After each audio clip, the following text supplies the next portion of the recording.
Hey, this is Adam Post, publisher of College of the Dead, the ongoing zombie apocalypse series, creator of more than 1,000 comic books, and also former board member of Platinum Studios, the comics to film company. And wow, this had just came out. Joker has become the biggest R-rated movie ever, breaking records all over the place. Good for them. This has been an incredible movie. It's a really, really good movie. This article comes to you from Forbes by Scott Mendelson. What I want you to do first, though, is subscribe to this channel, click the bell for notifications, and go ahead and like this. And now let's check this out. So the box office has become the biggest R-rated movie ever.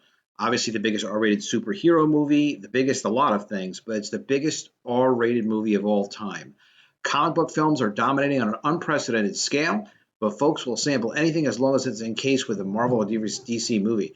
Well, people will take a look at something if it's a comic book movie. It does get a lot more attention to it. Tell me what you think in the comments below. Do you think if Joker was not branded as part of DC Comics, if it was just its own one crazy super serial killer guy, would it have gotten everybody's attention like this? I don't think so. I don't think so. But tell me what you think. So Joker earned 2.4 million on Thursday today, bringing its 21-day total to 258 million dollars.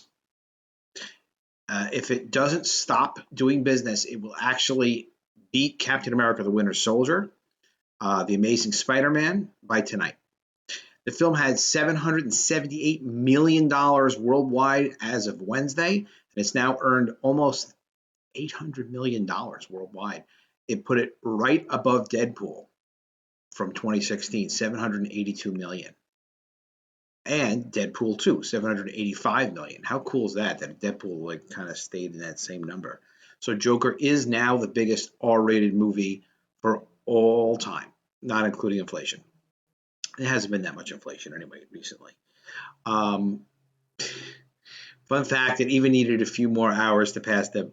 Okay, if it needed a few more hours to pass Deadpool 2, it would already be the biggest R-rated movie when it passed Deadpool. Why? Because $50 million of Deadpool's 2's global gross was courtesy of a PG-13 version of the movie. So they actually put out a separate version of Deadpool, which is also pretty clever, just to get some extra revenue out of it. Basically, it was just seeing whether or not they could get interest in the character and see if they can get China interested in it. Once Upon a Deadpool earned $6 million in North America, but 440 million overseas, with 24 million of that coming from China. So Deadpool actually was in China. Joker is not, and is not going to be. And that did a lot better than edited down, less violent versions of Godfather, Excalibur, Saturday Night Fever, Passion of the Christ, The King's Speech, other major R-rated films. Look, this is a big, big milestone. It's a big, big deal. Now that Joker has passed the Rubicon, there's a new sheriff in town. He's the biggest property ever in R-rated movies. It's pretty incredible. So now Ryan Reynolds sent this really funny tweet congratulating Joaquin Phoenix, and here it is. R-rated box office congratulatory posts aren't like the ones you're used to, because it's R-rated. You mother effer. Love Deadpool, Neo, Pennywise, Jesus, Hugh Jackman, the Wolfpack, Mr. Gray, and Ted. So he beat out all other R-rated movies. How cool is that? Very, very cool. Very, very cool. It's an amazing time for comic books. It's an amazing time still for films. And let's see what this says about Wolverine. Logan was a really cool movie as well. Hugh Jackman's One Last Ride Wolverine story was explicitly grim and hyper-violent, where innocent people died badly, while Logan did his thing as his dying body slowly betrayed him. Joker is even less conventional, as it's an action-light and occasionally violent supervillain origin story that plays like a mix of Taxi Driver, King of Comedy, Death Wish, and Observe and Report.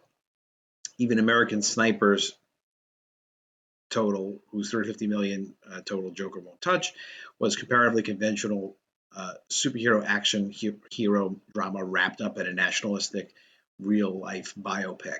It's essentially the Stephen King novel with the edges sanded down to make it palatable for fans of the Goonies and Stranger Things. Yeah, very, very, very interesting what they did with the Joker. Really, the first supervillain told as the main protagonist, telling his life story, all self-contained in one film of a comic book villain. It's never been done, and it's just been so incredibly successful. So something we probably would never have thought. Like, you couldn't have done this 10 years ago. You couldn't have done this 20 years ago.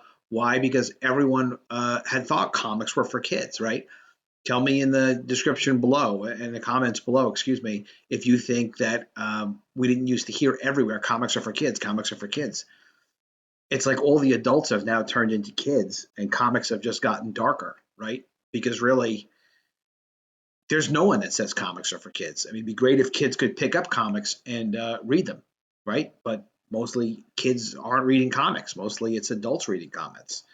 Um, and I guess this is what you get when mostly adults read comics.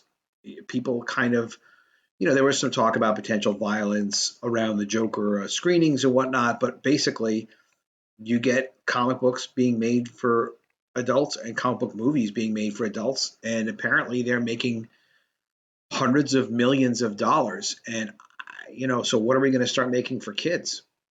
I don't know. It's a good question. If you have any ideas, comments below. What should we be making for kids if not comics?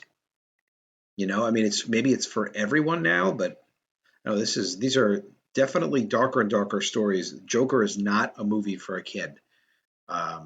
Even a young teenager maybe really should not be seeing the Joker. It's pretty crazy. It's pretty violent.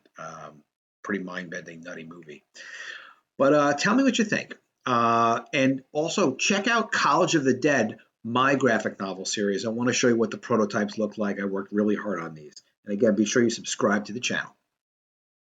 Hey, I'm Adam Post, creator of the College of the Dead graphic novel comic book series. Take a look at the printed prototype. This is what the book's going to look like.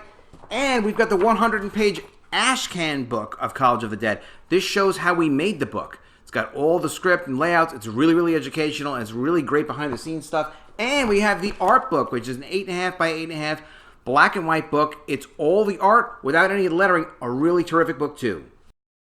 The way you can get College of the Dead is to go to collegeofthedead.com, and when you write to the Indiegogo page where you can buy the book, you can check it out. You can see the first 12 pages, sequential art. I think you're going to love the story. I know you're going to like the comic. You will love it. collegeofthedead.com.